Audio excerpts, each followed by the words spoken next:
Hey everybody, I'm Reed Gray, your neighborhood expert, and this week we're going to look at mistakes that you can avoid when you relocate to Greenville, South Carolina.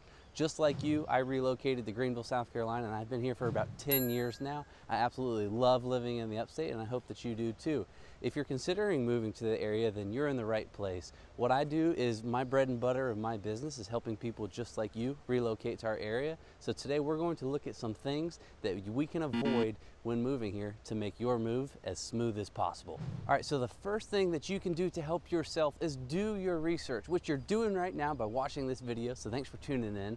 But figure out, hey, where in Greenville do I want to be? What type of property do I want to live in? How long do I want to live in that house? What area of town is going to be best for you? If you're asking that question, I've made a quiz. It's in the description below, and I encourage you to take it. It's going to be very, very helpful, and I think it's pretty accurate. So I'm curious to see what you think about the results, but ultimately do your research ahead of time to allow yourself the opportunity to make the move as smooth as possible. Now, the second thing that you can do is provide yourself with ample amount of time, okay? Don't get in your own way by putting these crazy time constraints on yourself and your purchase as you relocate to our area. I've seen it time and time again, and I'm actually gonna give you a crazy story. So last year I helped this family. They relocated from Massachusetts. There were 3 of them, and the first one comes to Greenville and he says, this is where I wanna be, this is what I wanna do. Great, we're looking for homes. I said, how long do we have? He said, I'm going to be in town for about 48 hours, so really that's going to give us about 24 hours to find a property and also go under contract. Now we made it work, okay? So that was house number 1. Now, number 2, family member number 2 moved down. He says, hey, I'm going to be in town. I've got 24 hours. We're going to find a house. And I'm like, oh my gosh, this is crazy. Why are we making this so hard on ourselves? But we made it work. Then number 3, family member number 3 comes and they say, hey, I've got 24 hours to find a property and this is where I want to be. Let's make it happen. So nonetheless, it is possible, but moving is already going to have significant time constraints and challenges and hurdles. So if we can provide ourselves with ample amount of time, that is going to be very, very helpful to you in your relocation to Greenville, South Carolina.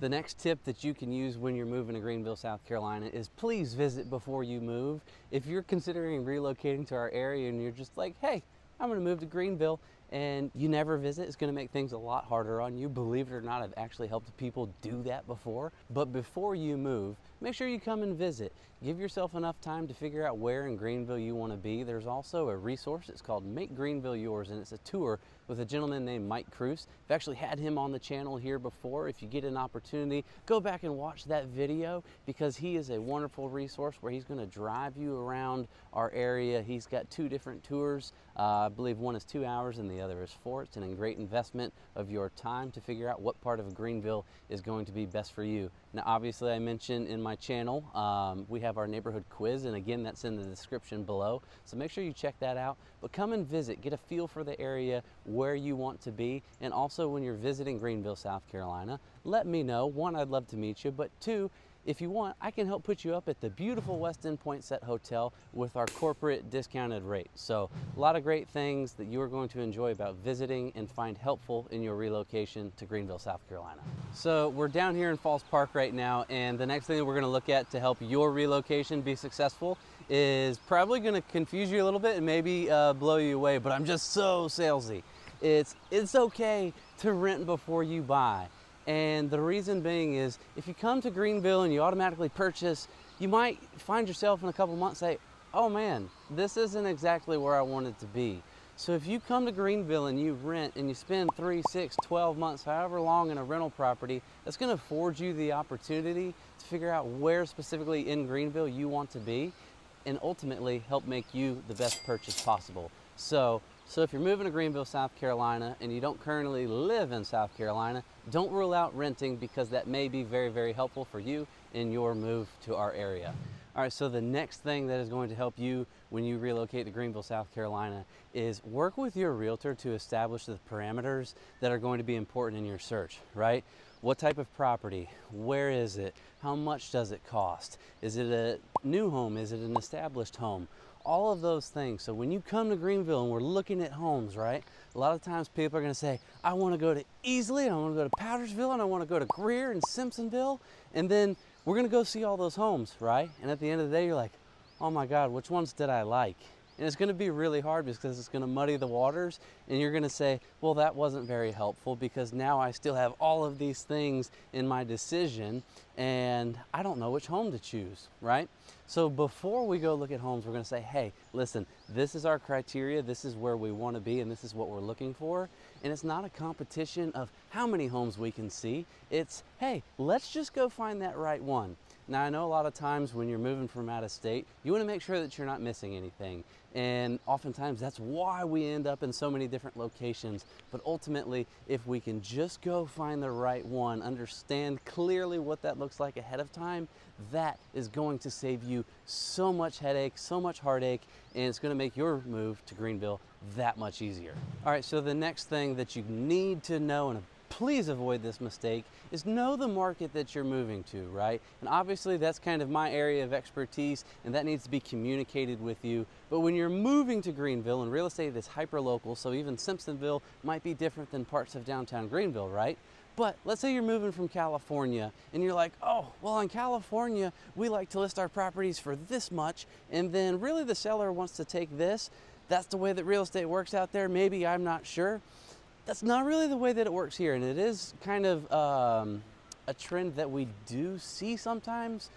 But if you're coming here and you're like, hey, if it's listed at 500, I want to offer them 400, that is not a strategy that's going to help you be successful in purchasing your next home here, okay? So talk to your realtor, figure out what the market looks like here. It's not that I don't want to negotiate on your behalf. In fact, there's actually probably a little bit of give in our market right now where I can get you closing costs or preferable terms to you. That being said, I want you to have realistic expectations, and that is a conversation that you need to have with the agent of your choice. I like to tell people this. It says, hey, do you believe that real estate sells for a fixed price or based upon the marketing and negotiations of the realtor of your choice? And that might be the salesiest thing you ever hear me say. However, there's a lot of truth to that. So market expectations for your home search is going to be so, so important because you're moving to Greenville, right? And you're moving out of wherever that may be. Our market is our market. Let's talk about it. That way we can be successful together. So I hear this one a lot, and it's when people are asking about an area and I'm like, oh, that part of town has a ton of traffic, AKA Woodruff Road, right? But you say, hey, I don't know that you would enjoy that part of town as much as you think that you might. And that's when the client says, oh, but I'm moving from, you know, wherever it may be, and we have a ton of traffic and I'm used to it. The nice thing is when you're moving here, you're leaving all of that behind, right? It's a new beginning, it's a new place. Allow yourself the opportunity to enjoy the conveniences of what makes Greenville, South Carolina so wonderful to live in. So just because where you're coming from might have traffic and you're used to it, doesn't mean that you have to settle for that here, because there's so many wonderful things that you might enjoy about living in Greenville, South Carolina. Let's talk about it, let's figure out what that is, and allow you the opportunity to enjoy our beautiful city. And as you can see behind me, that's the falls. It's spectacular, and I just had to kind of take a second to point that out because it's beautiful. But we got a couple more tips, so stay tuned. All right, so the last thing that I have for you guys to keep in mind is something that a friend of mine, Nick Carlson with Wilson Associates, said. He said, people are moving to Greenville, South Carolina, and they think that it is so affordable. And while it can be, it's important to understand that it might be just as expensive and competitive in certain areas as the place that you are leaving. So a lot of times the allure of Greenville is going to be our sales prices here, which is our average sales price is roughly $350, right? Now keep in mind, there's certain pockets, as real estate is hyper-local, that might be crazy competitive, where we're again still going over asking price with aggressive terms to land you that property. Now that's not every case, however, it is still happening here in our market, so I want you to understand that. Talk to your realtor about, again, what you want to achieve with your purchase when you're moving here. That way we can develop a game plan and understanding to help you be successful in your move. Now, again, as always, thanks to Harrison Williamson with Cross Country Mortgage for sponsoring this video. When you're moving here and you're not buying with cash, I encourage you to reach out to that fella. He does a wonderful job. But thanks for tuning into my channel. This week's video has been things to avoid when moving to Greenville, South Carolina. I hope you found it helpful. If you're watching, comment down below. Tell me where you're watching from, and I'd love the opportunity to connect when you move to Greenville, South Carolina. Thanks so much, and we'll catch you next week.